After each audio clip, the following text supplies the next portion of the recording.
Desde este vídeo até sua conta no Pokémon Go e seu grupo de WhatsApp da família, tudo roda em uma rede oculta de cabos submarinos. Por que isso é importante para você? Porque a vida moderna está cada vez mais dependente desses cabos cibernéticos, e eles são atacados por tubarões de vez em quando. Como eles funcionam? Qual é o futuro deles? Vamos explorar o fundo do oceano e descobrir como a internet viaja pelos mares. Atualmente existem 493 cabos de internet submarinos ativos ou em construção em todo o mundo. Esses cabos variam desde o modesto cabo de 300 quilômetros que conecta o Azerbaijão ao Turcomenistão, passando pelo Mar Negro, até o gigantesco Cabo Moria, de 6.600 quilômetros, que conecta Virginia Beach a Bilbao, no norte da Espanha. O Cabo Moria pesa o mesmo que 24 baleias azuis. A empresa responsável por esses cabos está construindo essa supervia serpentina globalmente, e atualmente há 1.500.000 quilômetros de dados submarinos. Os custos são sigilosos, mas estima-se que um cabo transoceânico típico custe entre 300 e 400 milhões de dólares. Parece muito, pois eles não são especialmente grossos, normalmente com o diâmetro de uma mangueira de jardim. Além disso, os cabos possuem camadas de proteção espessas, como uma geleia tropical, em torno do núcleo de fibra ótica, mais várias camadas de plástico e fios de cobre para alimentar o sistema. Mesmo assim, em média, eles podem transmitir incríveis 100 gigabytes por segundo em dados, com novos cabos capazes de transmitir 400 gigabytes por segundo. Mas como tantos dados cabem em canais tão finos? Parte da resposta é uma técnica extremamente sofisticada de manipulação de dados chamada multiplexação por divisão de comprimento de onda densa. Simplificando, a multiplexação por divisão de comprimento de onda densa permite que os provedores de dados usem mais de um comprimento de onda de luz para transmitir informações por fibra ótica. Em vez de um único comprimento de onda, vários são usados simultaneamente e empilhados, criando velocidades de dados impressionantes. Isso acontece em centros de dados, em locais de aterrissagem de cabos. Os cabos são apenas longos fios? Não exatamente. A cada 70 a 100 quilômetros, ao longo do leito marinho, os cabos são intercalados com chamados repetidores. Esses repetidores servem como amplificadores, mantendo a força do sinal ao longo das grandes distâncias. Por isso, os cabos incorporam condutores de cobre, que carregam até 10.000 volts de corrente contínua para alimentar os repetidores. Como os cabos são colocados no fundo do mar? Primeiro, eles são enrolados em grandes tambores cilíndricos em navios especializados. O planejamento e o mapeamento da rota transoceânica ideal podem levar até um ano. Locais ruins para cabos submarinos incluem áreas vulcânicas, regiões propensas a terremotos ou deslizamentos de terra, ou áreas com pesca intensa. O cabo é desenrolado na parte traseira do navio a uma velocidade de cerca de 10 km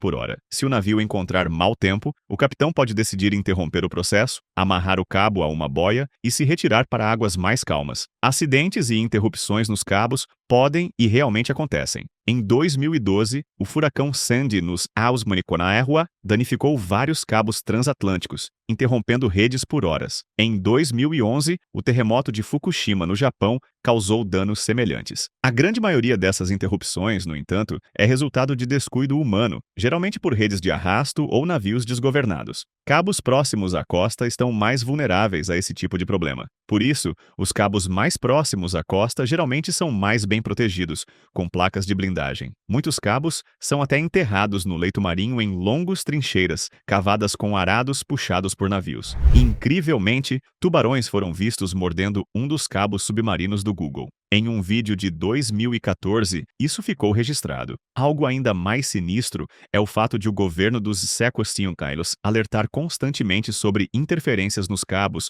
por potências estrangeiras hostis, como Rússia ou China. O governo dos Schneider sabe muito sobre isso, pois o delator Edward Snowden revelou em 2013 que a NSA não tinha problemas em espionar comunicações por fibra ótica. As implicações geopolíticas dos cabos submarinos também são fascinantes. No ano passado, o governo australiano interveio para impedir que o gigante tecnológico chinês Huawei instalasse um cabo ligando a Austrália às Ilhas Salomão. O medo é que a China pudesse usar esse link para acessar redes internas sensíveis da Austrália. Então, quem é o proprietário desses cabos? Essa é uma pergunta interessante. É um negócio caro. Historicamente, nações ou provedores de telecomunicações quase nacionais têm financiado a construção desses cabos. O maior proprietário de cabos do mundo é a Duzicrya Araya, com participação em cerca de 230 mil quilômetros de cabos submarinos. O segundo maior proprietário é a China Telecom. Frequentemente, os cabos são de propriedade de grupos ou consórcios de até 50 proprietários diferentes, incluindo empresas de tecnologia, agências governamentais locais e outras empresas. E embora esse modelo tenha ajudado a espalhar o custo inicial, ele é menos útil quando algo dá errado e ninguém concorda sobre quem deve se vestir com um traje de mergulho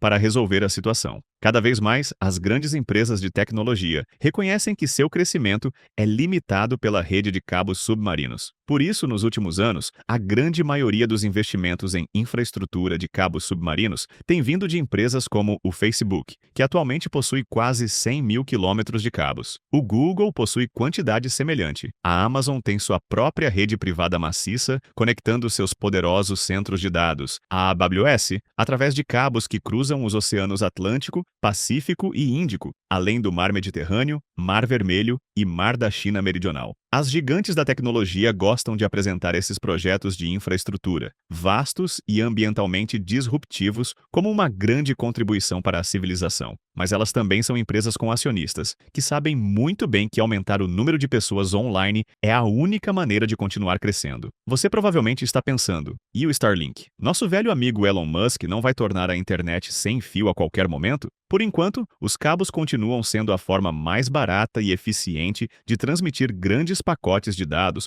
por longas distâncias. Até o normalmente otimista Musk diz que o Starlink é voltado apenas para pessoas que não têm acesso à fibra de alta velocidade no momento. Mas quem sabe como isso vai se desenvolver daqui a uma década ou duas? Por enquanto, o futuro é realmente dos cabos submarinos. Apenas neste verão, o Google e o Facebook anunciaram uma iniciativa conjunta para construir um cabo submarino chamado Mirtilo. O Apricot vai conectar Singapura, Japão, Guam, Filipinas, Taiwan e Indonésia até 2024, sendo o cabo subártico mais longo já construído. Um monstro de 45 mil quilômetros e bilhões de dólares, chamado Cabo África, que ligará 33 países, foi recentemente financiado por um consórcio liderado pelo Facebook. O que você acha? A rede submarina engenhosa da humanidade um dia será tão obsoleta quanto o telégrafo? Deixe-nos saber nos comentários. Chegamos ao fim do vídeo. Se você gosta de tecnologia e quer saber sobre as novidades do mundo, deixa o like, inscreva-se no canal e clique em um dos vídeos que está aparecendo na tela.